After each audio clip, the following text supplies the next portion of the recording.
Where does a mall go to die? It can't, like a sick cat or bird, slink away into a forgotten corner. It just sits there, the old sign still standing where it always stood, the cars still driving by. This is the once thriving Valley Fair Mall. Built in 1954, it's one of the earliest self-contained group of stores, a prototype of what we know as a mall. Now its empty parking lot stands in a vast snowy steppe, windswept and abandoned. These are the ruins that we will leave behind. Perhaps the mall is dreaming of Christmas seasons past, when its entrances still beckoned with welcome and warmth to the shopper. Maybe if we listened, we could hear them again. Let's get a little closer to those doors and take a look inside. The rime on the glass obscures the view of old shops. You can just barely make out the former Book World there against the wall. This Christmas season, the biggest shopping experience in town is at the Fox River Mall. Opened in 1984.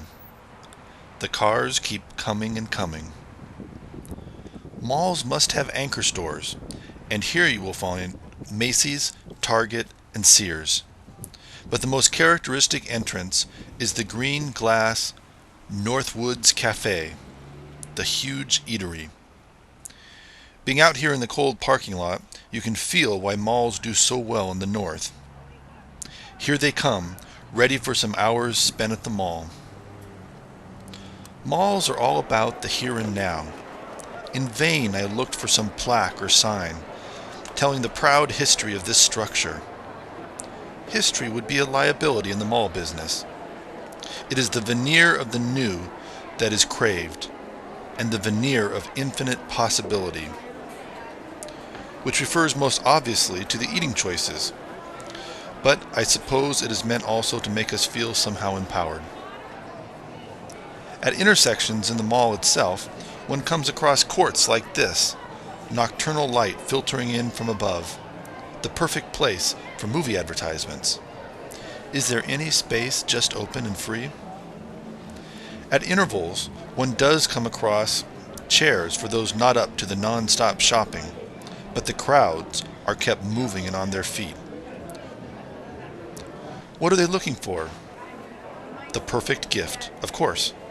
And the transparent, inviting walls of the shops are all claiming that distinction.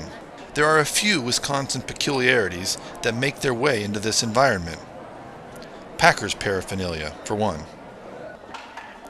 Here is a framed poster tracing the career changes of that great man, Brett Favre. And there are shoes with the universally recognized insignia of another great man. Other windows appeal to other people. It's hard not to walk through a mall so littered with catchphrases and not think about our values. Can there be any doubt that we are a trend-watching, youth-chasing crowd, anxious for a pile of gifts labeled "for me" and for that next pair of jeans? It's easy to see without looking too far that not much is really sacred, but also to conclude that this is a religious crowd looking for religious symbols to place inside their home. Christmas means Santa, and near Macy's was the obligatory Santa setup. Excuse me, is Santa going to be here? 2 o'clock. 2 o'clock? Yeah, he's just on a break. Okay. Yep. And what is he, if we brought our, in, You can take pictures. okay. You don't have to buy a picture package or whatever. You certainly can if you want. For kids, Christmas is about Santa, the great credit card holder in the far north.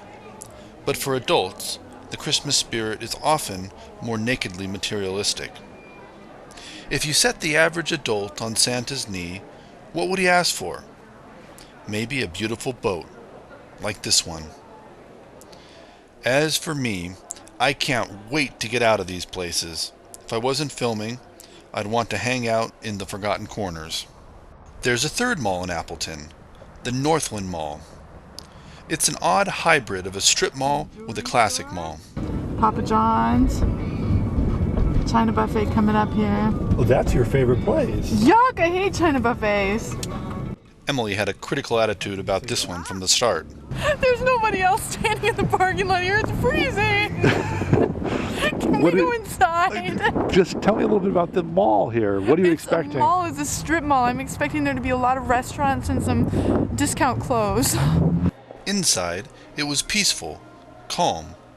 Although merchants would rather hear the raucous of frenzied crowds, I liked this mall. And then I spotted a store devoted to toy trains. This glowing train was in the window. Also in the window was an imaginary town. It was a creation.